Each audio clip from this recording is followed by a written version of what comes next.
करूँ सर, आप ऐसे नहीं मना सर कर। फायर आज अभी नहीं। हाँ मगर अभी भी ये जो चालू है ना काम, नहीं, इसका प्लीज, मतलब प्लीज। नुकसान आपको नहीं दिखा है। प्लीज प्लीज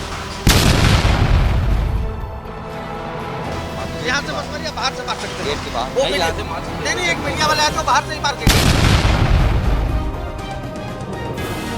एमटीवी वाला है तो बाहर से गेट में ही मार देंगे। नहीं सॉरी, नाम कुछ भी हो सर, आप स्टाफ में आप पार्किंग को वहाँ जाके कर दीजिए, पेड़ के पास खड़ा होकर कर दीजिए। नहीं, यानी आपका नाम तो बताइएगा तो मेरे को पता चलेगा स्टाफ के इंसान है।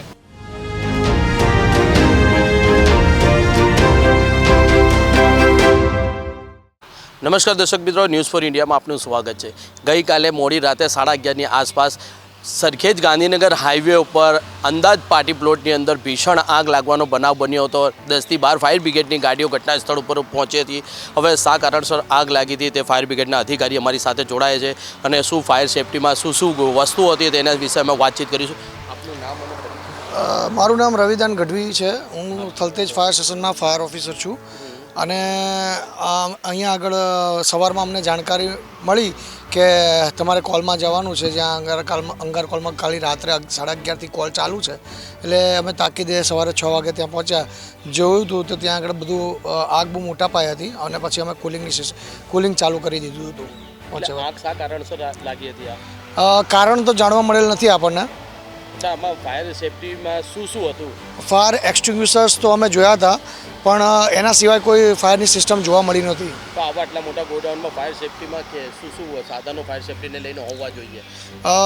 રાઇઝર હોવા જોઈએ અને હોઝરીલ હોવી જોઈએ, જે હોવી જોઈએ અને સાથે સાથે ફાયર એક્સટિંગ્વિશર જે વધારે માત્રામાં હોવા જોઈએ। તો એ બધું હતું ત્યાં? ફાયર એક્સટિંગ્વિશર જોવા મળ્યા હતા પણ રાઇઝરને જોવા મળ્યું નહોતું। તો એના વિશે ફાયર અધિકારીને એને કોઈને જાણ હતી ખરી કે આ વગર ફાયર સેફટી વગર આ ગોડાઉનમાં આવી રીતે ચલાવવામાં આવે છે પાર્ટી પ્લોટને? ના, એ ફાયર અધિકારીને જાણ નહોતી। પરમિશન કે એવું કંઈ લેવાનું હોય આના વિશે? એના વિશે અમે ઉપરી અધિકારીને જાણ કરીશું અને એ પછી જે ડિસિઝન લેશે એ અમે માન્ય રહેશે। આમાં ફાયર છે વ્યૂ પરમિશન એવું ફાયર અધિકારીથી ચેક કરી શકે છે। હા, ચેક કરી શકે છે। કરવામાં આવ્યું તો ખરી ફાયર અધિકારી દ્વારા અને કોર્પોરેશન દ્વારા? ના, એ અત્યારે હાલમાં તો અમારે જે મેઇન ફોકસ હતો ઓનલી ફાયર ફાઇટિંગ કરવાનો, એટલે અત્યારે હાલમાં અમે માત્ર ફાયર ફાઇટિંગની ઉપર ફોકસ કર્યો હતો, કારણ કે આગને કંટ્રોલ કરવી એ મહત્ત્વની હતી। હવે અમે આગળની પ્રોસિજર ચાલુ કરીશું। કેટલી ફાયર બ્રિગેડની ગાડીઓ ઘટના સ્થળ પર હાજર હતી? કેટલો સ્ટાફ હાજર હતો? 7 ગજરાજ હાજર હતા ઘટના સ્થળ ઉપર અને સાથે સાથે ફાયરના અધિકારીઓ 3 અધિકારીઓ જે હતા સ્ટેશન ફાયર ઓફિસરો એ ત્યાં હાજર હતા। કેટલા લીટર પાણી યુઝ કરવામાં આવ્યું હતું? મે બી 2.5 થી 3 લાખ લીટર જેવું પાણી આપણે યુઝ કરવામાં આવ્યું છે। કેટલી કલાક આ કામગીરી ચાલુ હતી? રાત્રે 11:30થી સવારના 10 વાગ્યા સુધી કામગીરી ચાલુ રહી હતી। આમાં કોઈ ઈજાગ્રસ્ત થયું હોય? કોઈ ના, કોઈ ઈજાગ્રસ્ત કે જાનહાનિ નથી થઈ। તો આ જે અંદાજ પાર્ટી પ્લોટના જે માલિક હતા એને વિશે કાર્યવાહી થશે ફરી કે ફાયર વિભાગ એને વિશે કોઈ ફરિયાદ દાખલ કરશે કે વગર ફાયર સેફટી અને વગર બીયુ પરમિશન દ્વારા આટલું મોટું ગોડાઉન ચલાવવામાં આવતું હતું, એટલો મોટો પાર્ટી પ્લોટ ચલાવવામાં આવતો હતો? એના વિશે આગળના અધિકારીને અમે જાણ કરી છે। હવે આગળના અધિકારી જે અમને કહેશે એ પ્રમાણે આગળની જોગવાઈ ચાલુ કરશું। એમાં નુકસાન કેટલું થયું છે અંદાજે કંઈ? અંદાજે આશરે એમણે લખાયું છે 50 લાખ જેવું એમને નુકસાન લખાયું છે। અને ગોડાઉન કેટલું મોટું હતું? ગોડાઉન કેટલું મોટું હતું એટલે એમાં તો ક્ષેત્રફળ હોય છે। પાર્ટી પ્લોટની અંદર જે આ કામગીરી અંદર શું રાંધવામાં આવતું હતું? કે ગેસના બાટલા ફાટવાના એવા? ના, એવો તો કોઈ સમાચાર નથી। ના, ગેસના બાટલા કે એનો કોઈ સમાચાર નથી। શોર્ટ સર્કિટના કારણે? શોર્ટ સર્કિટના કારણે હોઈ શકે છે, શોર્ટ સર્કિટ હોઈ શકે છે બિલકુલ। હોઈ શકે છે કારણ કે પાકાભાઈ આપણને જાણકારી નથી કે આ કયા કારણોસર લાગી। આગ લાગ્યા પછી આપણને જાણકારી મળી કે અહીંયા આગ લાગી છે એટલે તાકીદે અમે ત્યાં પહોંચી ગયા હતા। અંદર કેટલા લોકો કોઈ ફસાયા હોય કે એવા કોઈ સમાચાર? ના, એવા કોઈ સમાચાર નથી, ફસાયા નહોતા, એટલે અંદર કોઈ હતું ખરી? કોઈ નહોતું અંદર। ના, કોઈ નહોતું, કોઈ જ નહોતું ત્યાં આગળ। સિક્યુરિટી ગાર્ડ્સ હતા જે બહારની સાઈડ ગેટ પાસે ઊભા હતા। પછી જ્યારે સિક્યુરિટી ગાર્ડ્સને ખ્યાલ આવ્યો કે અહીંયા આગ લાગી છે ત્યારે એમણે ફાયર બ્રિગેડને કોલ કર્યો છે। પાર્ટી પ્લોટ કોણ ચલાવતું હતું?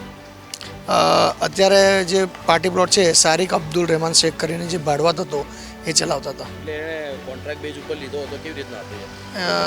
ના, એ જાણવા મળ્યું નથી કારણ કે એમને અત્યારે હાલમાં ખાલી ભાડે છે એવી જાણકારી અમને આપી છે કે અમે ભાડે ચલાવીએ છીએ। એટલે કેટલા મહિનાથી ભાડે ચલાવતો હતો એવું કંઈ કે? ના, એ બી જાણકારી મળી નથી અત્યારે હાલમાં। મૂળ માલિકનું નામ શું છે? માલિકનું નામ છે ટ્વિંકલભાઈ કરીને છે। ટ્વિંકલભાઈ એ મૂળ માલિક છે। ટ્વિંકલ હા મૂળબાલુ. એટલે એમને કોઈ દિવસો માટે ભાડે પેટે આપ્યું હતું કે કોઈ પ્રોગ્રામ હતો કે પછી મહિના માટે ભાડે આપેલું હતું કે વર્ષો માટે આપેલું? ના એ હજી જાણકારી મળી નથી અત્યારે હાલમાં.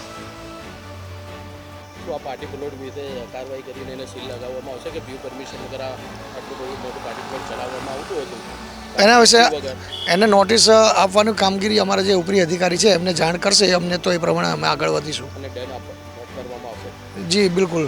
જો આગળ અમારા સાહેબ કહેશે કે આગળ તમે આના પ્રકારની કામગીરી કરો તો એ પ્રકારની કામગીરી કરવામાં આવશે. અત્યારે તો આ ઘટના ઘટી, આમાં તો કોઈ ઇજાગ્રસ્ત નથી થયું અને કોઈ જાનહાનિ નથી થઈ. તો હવે જેવા આવા બીજા પણ પાર્ટી પ્લોટો ઘણા એવા જે ચાલી રહ્યા છે વગર ફાયર સેફ્ટી ચાલતા છે, તો એની શું વિઝિટ ફાયર બ્રિગેડ દ્વારા વિઝિટ કરવામાં આવશે. બિલકુલ બિલકુલ એ દરેક જે પાર્ટી પ્લોટ હશે એની વિઝિટ કરવામાં આવશે. અમારી સાથે અધિકારી જોડાયા હતા, તેમણે એવું જણાવ્યું હતું કે કોઈ ફાયર સેફ્ટી વિશે અત્યારે હાલમાં ત્યાં હાજર નહોતું અને જેમ કે 2.5 થી 3 લાખ લીટર પાણીનો છંટકારો કરવામાં આવ્યો હતો. ત્યારબાદ આ આગને કાબૂમાં લેવામાં આવી હતી અને આ અંદાજે 5.5 થી 6 કલાક સુધી આ આગને કાબૂમાં કરવાનો પ્રયત્ન ફાયર બ્રિગેડના અધિકારીઓ દ્વારા કરવામાં આવ્યો હતો. હવે આવા જે પાર્ટી પ્લોટવાળા જે લોકોની પાસેથી રેન્ટ વસૂલ કરતા હોય છે અને ત્યાં ફાયર સેફ્ટી નથી હોતી, તો શું આ કોર્પોરેશન ઉપર પણ આવો એક મોટો સવાલ ઊભો થઈ રહ્યો છે કે કોર્પોરેશન અને ફાયર અધિકારીઓને આ શું ધ્યાન રાખી રહ્યા છે કે અત્યારે જો કે સદનસીબીથી ત્યાં કોઈ નુકસાન, કોઈ ઇજાગ્રસ્ત નથી થયું અને કોઈને જાનહાનિ નથી થઈ. જેમ કે ડીસામાં આટલું મોટું જે હમણાં હાલમાં કાંડ થયું હતું કે 22 જેટલા લોકોનું ત્યાં મૃત્યુ થયું હતું દારૂખાનાના ગોડાઉનમાં બ્લાસ્ટ થતા, અને તેના પછી ફાયર તંત્ર દોડતું થયું હતું. અમદાવાદનું પણ ફાયર તંત્ર દોડતું થયું હતું ને જ્યાં અહીંયા દારૂખાનાના ગોડાઉનો હતા ત્યાં રેડ પાડવામાં આવતી હતી. તો શું આવી હજુ પણ રાહ જોવામાં આવી રહી છે ફાયર બ્રિગેડ અધિકારી દ્વારા અને કોર્પોરેશન દ્વારા કે આવું ફરીથી અહીંયા આટલું મોટું કોઈ કાંડ થાય ને પછી દોડતા થાય? જેમ કે અત્યારે હાલમાં તો કોઈ રાતના જે ઘટના ઘટી હતી અંદાજ પાર્ટી પ્લોટમાં, ત્યાં આવો કોઈ બનાવ તો નહોતો બન્યો, પણ આવા હજુ કેટલાય પાર્ટી પ્લોટો જે વ્યૂ પરમિશન વગર અને ફાયર સેફ્ટી વગર ચાલતા હશે અમદાવાદમાં, તો એના વિશે પણ અત્યારે અધિકારી દ્વારા એવું જાણવા મળ્યું કે હવે ત્યાં વિઝિટો કરવામાં આવશે. એટલે હવે વિઝિટો કરવામાં આવશે. પહેલાં તો કશું નથી ધ્યાન દીધું ને કશું નથી કર્યું. હવે જોવાનું એ રહ્યું કે આ અંદાજ પાર્ટી પ્લોટ જે હતું તેના પર શું કાર્યવાહી થશે અને ફરિયાદ થશે ખરી ને એને કેટલો દંડ આપવામાં આવશે તે પણ જોવાનું રહ્યું. કેમેરામેન રાહુલ ઠાકોર સાથે news for India, Sharif Ganchi, Ahmedabad.